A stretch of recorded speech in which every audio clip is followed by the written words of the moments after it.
वास्तु प्रकाश के इस चैनल में आप सभी लोगों का हार्दिक स्वागत है। आज के हमारे चर्चा का विषय होगा कॉर्नर पर बने हुए मकान की स्थिति। किसी बस्ती में या कॉलोनी में जो कॉर्नर के मकान होते हैं वे कितने फलते फूलते और बढ़ते हैं, हमारे लिए अच्छे हैं या नुकसानदायक हैं, इस विषय पर हम चर्चा करेंगे। अभी पिछले वीडियो में हमने T point, L point, x point या वाई पॉइंट पर स्थित ऐसे मकानों की चर्चा की थी जो इनके जंक्शन पर स्थित हैं और ये मकान किस रूप में रहेंगे, और यह देखा था कि ऐसे मकान हमारे लिए बहुत अच्छे नहीं रहते क्योंकि इन मकानों को हमेशा नेगेटिव एनर्जी हिट करती रहती है। कॉर्नर वाले मकानों में, विपरीत कॉर्नर में जो भी मकान होते हैं, किसी न किसी प्रकार से नेगेटिव एनर्जी उनको हिट करती रहती है। किसी चौराहे पर जब सड़कें मिलती हैं तो वहाँ 4 कॉर्नर होते हैं और उसी कॉर्नर पर वाहन या तो सीधे चले जाते हैं या दाएं बाएं मुड़ते हैं। इस दाएं बाएं मुड़ने से कुछ न कुछ मात्रा में नेगेटिव एनर्जी उस कॉर्नर वाले प्लाट को हिट करती रहती है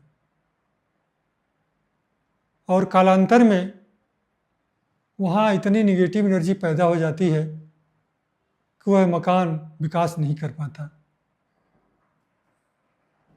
यदि ऐसे कॉर्नर पर मकान पहले बने हुए हैं तो आप लोगों ने देखा होगा कि एक मकान 8-10 सालों में खंडहर में तब्दील होने लगते हैं या इनमें टूट फूट आने लगती है।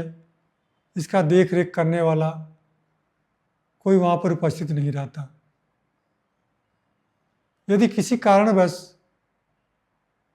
ये मकान नहीं बने हैं या कॉर्नर पर मकान अधूरे हैं तो ये मकान अधूरे ही रह जाते हैं, इनका विकास नहीं हो पाता। इसका यही कारण है कि यहाँ लगातार नेगेटिव एनर्जी हिट करती रहती है और ये मकान विकास नहीं कर पाते। इन मकानों के लिए तो ये बहुत अच्छा होगा कि यदि समय रहते किसी कुशल वास्तुविद से इनका उपचार करा लिया जाए तो खंडहर तब्दील होते मकान भी बच सकते हैं और शेष मकानों का जो कॉर्नर पर नहीं बन पाए हैं विकास भी हो सकता है। यद्यपि कॉर्नर वाले मकान सभी को प्रिय होते हैं क्योंकि सभी की इच्छाएं होती हैं कि दो तरफ से हमको सड़कें मिल रही हैं, लेकिन बहुत समय तक के लिए कॉर्नर के मकान अच्छे नहीं रह पाते। यहाँ इनका उपचार करा लेना बहुत ज़रूरी हो जाता है।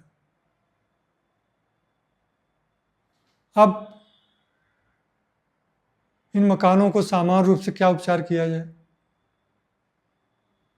अगर हमको वास्तुविद को की सहायता नहीं लेना है तो हम वहाँ पर अपने मकान के किनारे किनारे जहाँ हिट होता है, विशेषकर चौराहे के कॉर्नर पर बाड़ लगवा दें या पिलर लगवा दें। उस दिशा के अनुरूप जहाँ पर हमारा प्लाट है, सड़क और प्लाट के बीच में वायर ज़मीन के अंदर गड़वा दें। और यदि हमको पिरामिड गड़वाना है तो हमारे लिए यह ज़रूरी है कि हम किसी वास्तुविद की सहायता लेकर के ऐसा कार्य करें। अब आप समझ गए होंगे कि कॉर्नर के मकान बहुत कालों तक क्यों बहुत अच्छे नहीं विकसित हो पाते। अतएव यह बहुत अच्छा नहीं होगा कि हम कॉर्नर के मकान लें। यदि हमारा कॉर्नर का मकान है या प्लाट है तथा हमको उसको रखना है तो हमें चाहिए कि किसी अच्छे वास्तुविद से वहाँ पर उपचार करा लें जैसा वह बताता है, फिर उसके बाद वहाँ रहें या मकान बनाएं। आज की चर्चा में बस इतना ही। अगली चर्चा में हम अगले विषय को लेकर आप लोगों के सम्मुख उपस्थित होंगे। मेरे साथ अभी तक बने रहने के लिए आप लोगों का बहुत बहुत धन्यवाद।